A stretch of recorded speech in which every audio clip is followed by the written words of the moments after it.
Is this thing on? Hello, everyone. Welcome to the Voice Podcast, a podcast for students by students. And with me here today is Francine, and she will tell us a little bit more about the International Office and her role at the International Office. Welcome to the Voice Podcast, first Francine. And please introduce yourself. Okay, so thanks for having me. So my name is Francine Denway, and I'm an international student advisor at SLC. So I look after the students on the Cornwall campus, but we also have international student advisors in Kingston. There are two of them, Carolina and Laura, and then one of them in Brockville, who is Jamie. And so the four of us work together to support all of our international students who are coming to SLC. Well, I work at the International Office as well, and I want to thank you so much for the work you do at the International Office. It's amazing the kind of support you give to students. I mean, responding to all the questions and helping them to adapt and settle in Canada. It's a great move. A challenging move for most international students as well. And I mean, the International Office has been quite supportive. Yeah. So that's great. That's what we're there for. Yeah. So I'm just gonna, can you highlight a little bit about the services offered by the International Office? Sure. So we're basically there as your first point of call, I guess.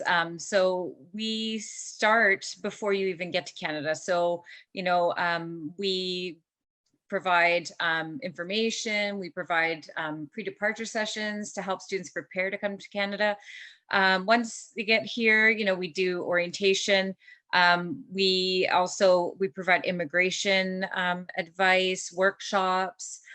We also organize events for students throughout their time here, so you can get involved. We also have a team who are looking after admissions. So, if students are looking to take maybe a different program or another program after they finish one program, we also help out with that.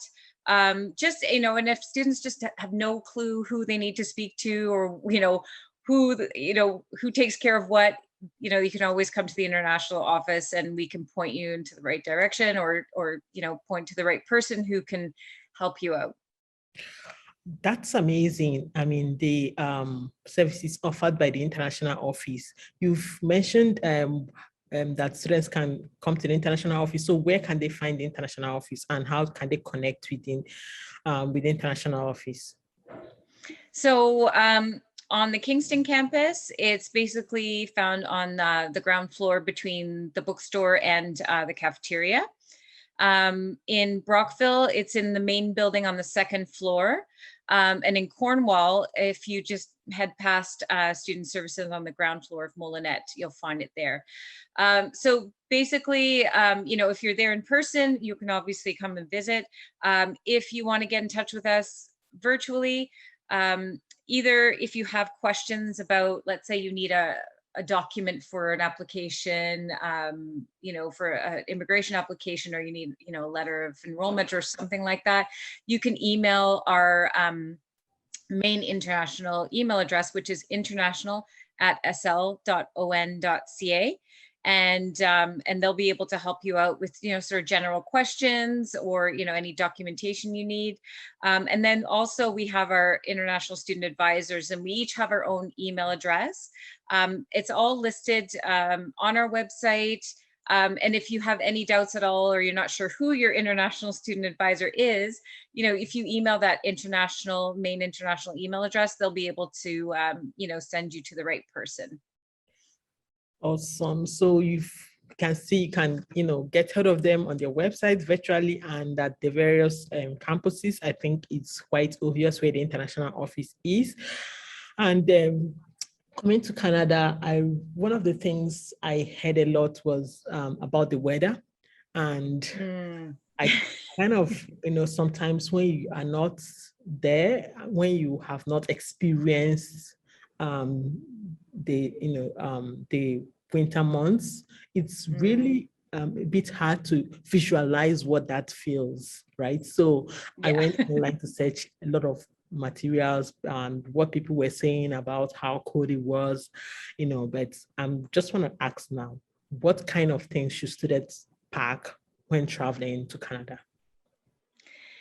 So, most of our students come from climates very different from Canada. So like you said, it's no idea what it's like to, feel that real brittle cold. Yeah. So a lot of the times we actually tell students, believe it or not to worry about packing, especially, a winter coat or anything, because often what you get in your country, what you think is good for, cold there is actually not quite enough for Canada. So you might have a winter coat that you would wear in your winter, but here it would be almost like a spring coat. So often we just recommend that students, once they get here, to actually buy a winter coat and boots here and hats, and to make sure that they're thick enough that they're going to keep you warm. Obviously whatever you have from back home that's warm, take it along, but just to be aware that it may not be quite enough for you to stay warm in Canada. And I mean, there are lots of places where you can buy stuff either, secondhand, or places like Walmart where you can find things that are, at a lower price. So you're not paying a fortune for it. And so, same thing with boots and things like that. I just think so often students would show up and say, oh, I've got my winter coat. And I look and I'm like, really? Not sure, quite sure that'll be warm enough. But so yeah, so not to worry too much that, once you get here, you'll be able to Then, find that. Obviously, if you arrive in the middle of, for the winter semester, just bring whatever you can that's warm enough. And then if it's, you can get something once you're here. But if you arrive in May or September, you've got a little bit of time to work towards it and to, find something for when it does get cold. But yeah, it is a bit of a shock, I think, for a lot of people when they've not experienced it. Even myself, who grew up here, I still find it really hard to deal with the cold in the winter at times. oh yeah. So a couple of things I've experienced here is during the winter months, sometimes it's very slippery. And Mm. when students fall down, they are not sure where to go to get help. They have garden insurance, they don't know exactly what it covers. Can you highlight what garden insurance covers? Sure. So it's really for any sort of medical issue you have, or any emergency that you have, a medical emergency when you're here in Canada. So, like you said, if you slip in the winter and fall and you sprain your ankle or hurt your leg, and you need to go see a doctor, that would be covered. If you end up having a really bad fever and you feel really unwell, you go see the doctor. So really any kind of thing that's come up while you're here in Canada, something unexpected that happens, and medically that you need help with, then yeah, they'll cover that. Also, GardMe has another part to it. So it's called Keep Me Safe. And they also help with sort of wellness and seeking some counseling. Let's say if students are finding it really, really hard, because as we know, coming to another country is not easy, and so sometimes students really struggle, and then maybe they want to talk to somebody in their own language. And so Keep Me Safe actually has counselors who speak various languages, so you can actually get help that way too. So they're looking after your physical health and your mental health. And of course, if you have any questions about it, once you get here, specific stuff about the policy, we can help you, show you where that is. But just know that, anything that kind of comes up where you're feeling unwell or you hurt yourself, you can go to a doctor or the emergency room, and it would be covered. Hmm. Awesome. Thank you so very much for highlighting that. Most students who have the insurance don't know how to, claim it, and don't also understand what it covers. Yes. So how can students enhance their experience at the college? I think getting involved in whatever way you can. I think anything, like we have all those events. So trying to join some of those events, getting to meet people, or even volunteering. There are lots of different parts of the college where you can volunteer, either at, in the international department or elsewhere in the college. I think anywhere where you get to be around people and get to meet people, because I think so often, again, people get here, you're nervous, or, you feel really homesick. And I think sometimes the best thing is to just get yourself out there and get involved in any way that you can. And of course, the International Student Advisors, we're here to help you through that. If you're struggling and you're just feeling really, really homesick, you can come and talk to us. We're always there to, just to be sometimes a shoulder to cry on, or, just to, we've all been there ourselves. We've all lived abroad at some point, and so we know what it's like, and just to try and help, and yeah, just come and see us, get involved, join the activities, whatever you can. Talk to people in your classes. Don't be shy. I think a lot of international students at first are shy, but sometimes just break the ice and just say hello, and you'll find that people will warm up and say, hey, and and then you've maybe have created a nice friendship in your class. So I think that's really a huge thing, is just trying to get involved wherever you can. And it may be a struggle at first to get yourself out there, but once you start, you'll realize it just opens so many doors for you. Yeah, absolutely. So I can attest to that. So go out there and, experience the college, experience Canada, experience the classroom, make it alive. Most times we miss home because we miss family members, but once you are able to get out there, you make another family here in Canada. So Yeah. it's absolutely worthwhile to enhance your experience by volunteering and joining groups or clubs, as well as look out for those emails. Look out for those experiences or like opportunities. No, look out for those opportunities in your emails. So most times we don't read our emails, right? We don't read our emails. Yes. So those things will keep popping up, and we shouldn't ignore them, and utilize that opportunity and engage with the college. So sometimes students coming from outside of Canada have challenges in the academics sometimes because because the curriculum and the scheme of work is a little bit different from what's back home, especially for the younger ones. Is there any way they can get help when they are falling behind in the academics? Who should they talk to? Yeah, definitely. There's lots of help and support there for students. There's a place called the Academic Support Center. So there, they have tutors in various different subjects. So, you can go and talk to somebody there, make appointments. And, if it's one particular subject, let's say math, you can get a math tutor who will go through all of that with you.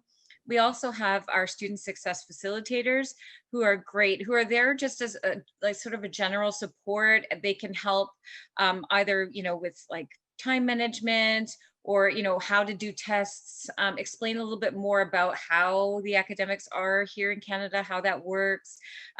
They can also set you up with a peer tutor. So they also have other students who are really, excel in a subject, who can also tutor you.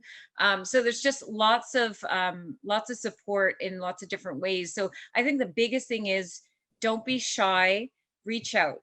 If you don't remember who you need to speak to, or you're not sure, you can come to us first and we'll tell you who you need to contact. But I think the biggest thing is, don't wait. If you find that, you're struggling, just reach out for help. And all of these services are free, so you don't have to worry about paying any extra for it. Just reach out as soon as you feel like you might be falling behind. Too often students wait too long and, ask for help towards, the end of the semester, when it may become a little too late. So it's just, we always tell students, just reach out as soon as you start to worry that you might be falling behind. And, seek out those services or come to us if you're not sure, and we'll definitely let you know who you need to see.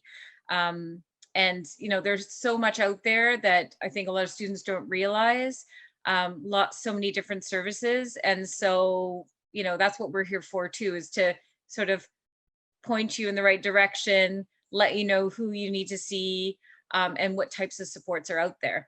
So, and again, by we were saying before about getting involved, and the more that you get involved as well, the more you hear about different things and you think, oh, okay, well, that's another support I didn't know we had. So I'm gonna, take advantage of that, and just don't be shy and reach out.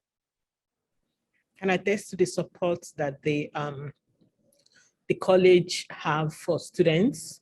Lots of various services, well thought out, services and across board for students. Mm-hmm. Yeah, and I think we've also done some podcasts, or a couple of podcasts with the peer tutors, with these students, success facilitators, and So I just want to ask, finding accommodation, finding housing here is quite a bit of a challenge, especially for international students, I guess. I don't know, like for international students, because I also had problems finding housing or knowing my rights as a tenant. So where can students get help if they have problems with housing and their landlords? Okay. So one thing that's really important is during our welcome session. So, just as you arrive, we do have a workshop with a housing lawyer.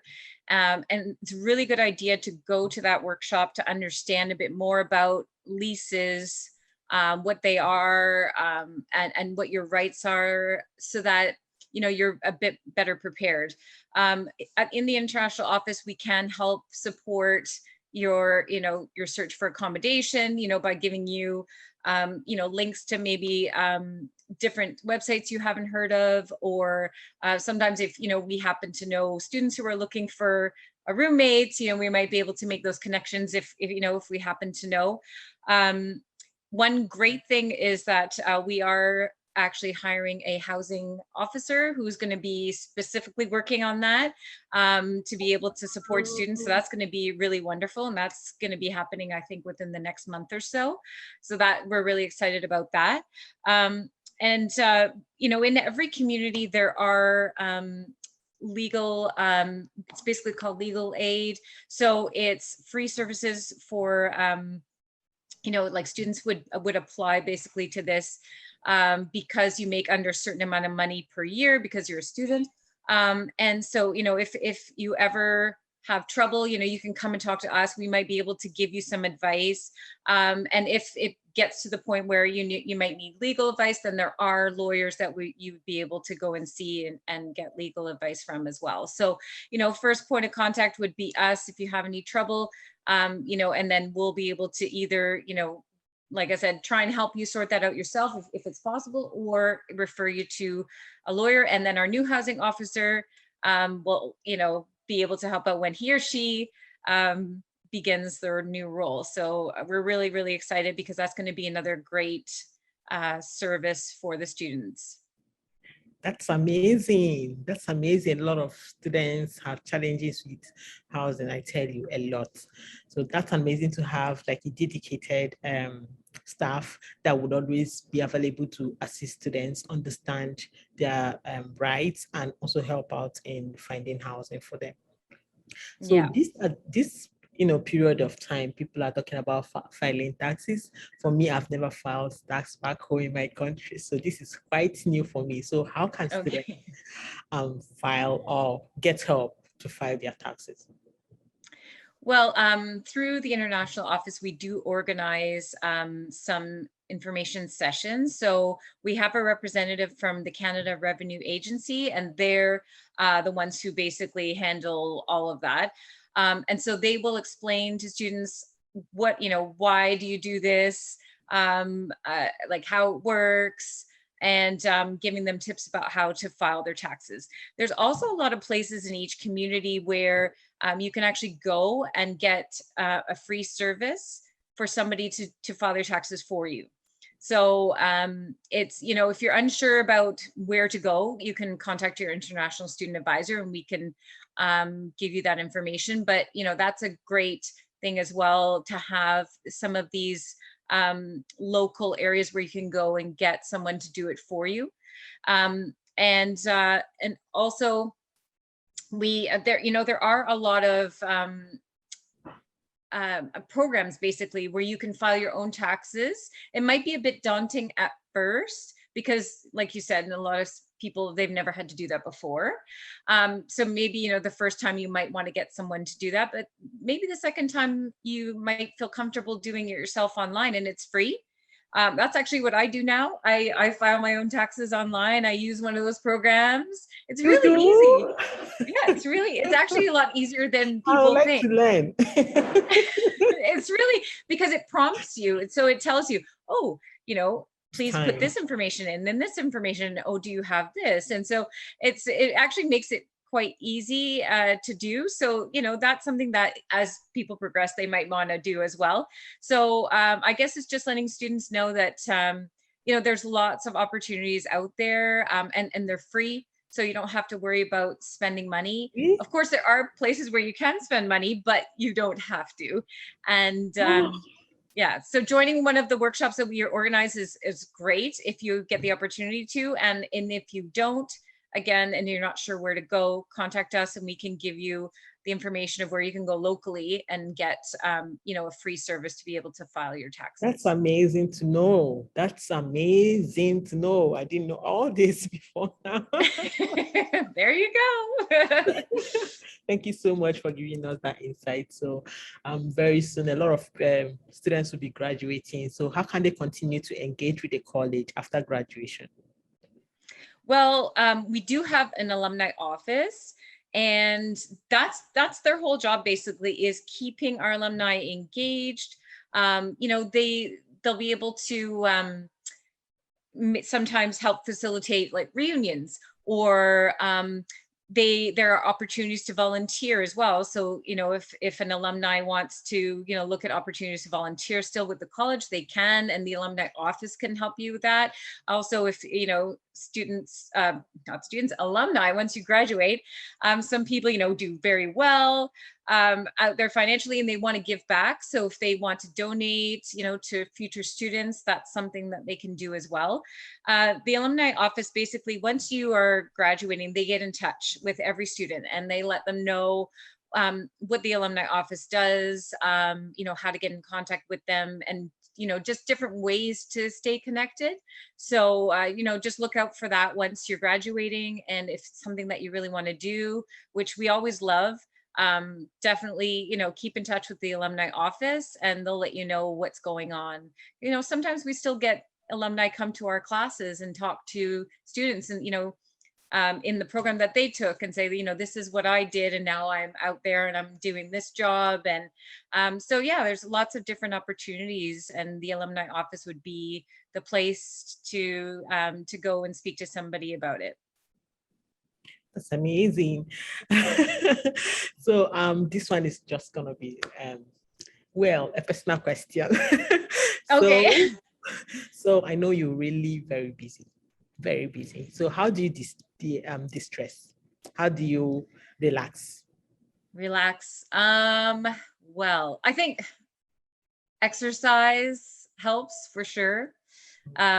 So I know a lot of us have, you know, try and do some yoga or other types of exercise, which is always really good for anybody who's stressed. It just helps so much. You know, sometimes you just gotta I guess take a chance to get away from everything. You know, put your phone away so you can't see it. Just, you know, completely just do whatever you want. You know, take a nice bath, you know, read a book or whatever, you know, that kind of thing. So I'm just like, hide my phone, take, you know, put my laptop away and just focus on yourself, something that you know, makes you happy basically. So that's kind of what I try to do. That's awesome. Do you know what? Taking your phone away. I can't remember the last time I took my phone away. I don't think I've ever taken my phone away. But I mean, I'm from an older generation. I didn't always have a phone, so maybe it's easier for me. But you know what? People don't realize, like, there's so much there, like with your phone, and it's almost like, I don't know. It's just, there's always this like, oh, I got to keep an eye. I got to know what's going on here and Exactly. there. And it's always Exactly. making your brain sort of go. But if you just sort of put it away, even if it's just half an hour, because if that's all you're able to do, just to unwind, take Yeah. deep breaths, that kind of thing. But some people can't part with it, and that's okay too. No, it's something worthwhile, really. I mean, I think the statistics for checking the phone is every 8 seconds. We are like every 8 seconds, and we check our phones like 80 times, I guess, in a day. So I mean, that's pretty high, and I think I'm part of that statistics. I'm one of those people that's constantly on my phone. Doing one thing. Even when I'm going to the bathroom, I'm like, okay, this is my time to respond to an email. This is my time. Constantly feeling the nudge to do something with the phone. Constantly feeling the nudge to do something, basically. And I don't know. I just have to. Somebody should have to take away the phone from me. Really, I don't know if I can help myself. Someone will hide it. I'm like, well, you don't know where it is. So, Francine, just any final words for our students? I guess the biggest thing is, don't be shy to ask questions. I just think if you are unsure about anything, or you're feeling down in any way, please reach out. Don't be shy. That's what we're here for. We're here to support you throughout your whole journey at SLC, from, before you get here till, when you graduate, and even beyond with our alumni office. But I just think, yeah, reach out is the biggest thing, because I find, like I said before, students are too afraid or too shy. And then by the time they do come to us, it might be too late. Maybe they've already failed the course, or, had some sort of issue. And we want to be able to avoid that. So we want to give you support earlier. And so the only way that we can is if you tell us that you need some help, or you need some support. So, just come to us, and if it's not something that we can help with, then we'll let you know who you need to speak to. And the other thing is, really, like we said before, get involved in any way that you can, whether it's at SLC or in your community. Just, that's the best way to sort of integrate yourself into Canadian culture and start to feel, maybe just a little less homesick, because you're building that, like you said, like your family, either your SLC family, or whatever family you kind of have. And that's how it ends up being. You make these friends, and you're all in the same situation, so you kind of bond. And it's your family away from home. So just make those connections, and just get out there as much as you can, and seek help if you need it.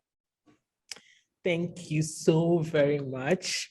And thank you for, coming on the Voice podcast. Sincerely appreciate. And for all our viewers and listening, please follow us on all our social media handles at SA Voice Podcast, and listen to us on Spotify, Apple Podcasts, and the Voice Podcast. Thank you, everyone, and bye. Bye.